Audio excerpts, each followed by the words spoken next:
दोस्तों, आप सभी का बहुत बहुत स्वागत है news first point YouTube channel के इस वीडियो में। दोस्तों, आज के इस वीडियो में हम देखेंगे कि किस तरह से तुर्की ने अपनी हरकतों से भारत की जो छवि बन रही थी, सबको फूड सप्लायर के तौर पे उसको नुकसान पहुंचाने की कोशिश करी थी और जो उसकी कोशिश पूरी तरह से नाकाम साबित हो गई है। दोस्तों, आज के इस वीडियो में हम बात करेंगे कि तुर्की ने किस तरह से भारत के द्वारा भेजी गई 55,000 टन के गेहूं की खेप को लौटा दिया था, ये कह के कि उसके अंदर रूबेला वायरस है। और वहीं जिस कंपनी ने इस अनाज को खरीदा था और उसने तुर्की की कंपनी को बेचा था, उसने आज ये बहुत बड़ा खुलासा करा है कि अनाज की हमने टेस्टिंग एक स्विस कंपनी से कराई थी जो पूरी तरह से ओके था और जिसमें प्रोटीन की मात्रा भी 14% से ज़्यादा थी, जो कि मार्केट स्टैंडर्ड के हिसाब से एक बहुत ही अच्छी क्वालिटी मानी जाती है। यहाँ पे दोस्तों मैं आपको ये बात भी बताना चाहूँगा कि अगर आप ये समझते हो कि अगर स्विट्ज़रलैंड की कोई कंपनी भारत के गेहूं की जांच करती है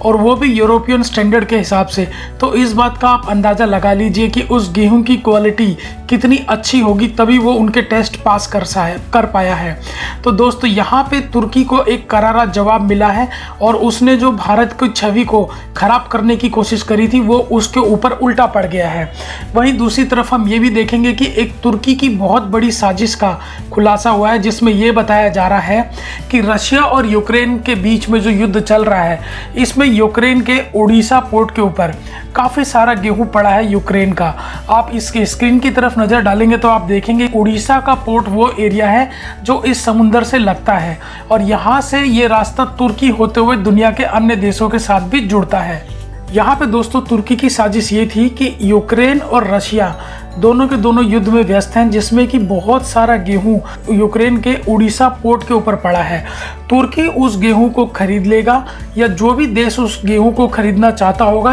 तुर्की ट्रांसपोर्टर बनेगा और उनको देशों को ये गेहूं पहुंचाएगा उड़ीसा पोर्ट से लेके। और यहाँ पे तुर्की एक मोटी अच्छी खासी फीस भी वसूलेगा और वो एक इस तरह का एक नेक्सिस, एक ग्रुप बना देगा जो पूरी दुनिया की फूड सप्लाई को कंट्रोल करेगा। तो यहाँ पे जो तुर्की की साजिश थी बहुत बड़ी, दुनिया की फूड सप्लाई को कंट्रोल करने की और उसके बाद गेहूं और जितनी भी खाने पीने की चीज़ें हैं उनके प्राइस को अपने हिसाब से कंट्रोल करने की, इस साजिश का जो है कि बहुत बड़ा खुलासा हुआ है। यहाँ पे तुर्की को इस बात को लेकर शर्म आनी चाहिए कि इस टाइम दुनिया के कई देश भूख से परेशान है और उनके देश में अनाज नहीं है और तुर्की ऐसे समय में अपनी गंदी राजनीति के चलते गेहूं की सप्लाई को कंट्रोल करना चाहता है, क्योंकि भारत एक बहुत बड़ा देश है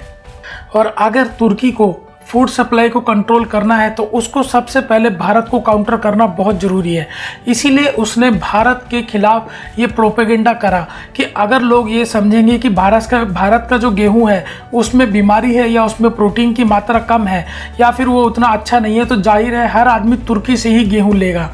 दोस्तों, तुर्की की ये जो साजिश थी जिसमें उसने भारत को नुकसान पहुंचाने की कोशिश करी थी, इसका अब खुलासा हो गया है और सारी दुनिया तुर्की की इस हरकत को जान गई है। बाकी दोस्तों, आप इस बारे में क्या सोचते हैं प्लीज़ हमें कमेंट करके बताइएगा। आपका ये वीडियो देखने के लिए बहुत बहुत धन्यवाद। चैनल को प्लीज़ ज़रूर सब्सक्राइब करें। थैंक यू वेरी मच दोस्तों।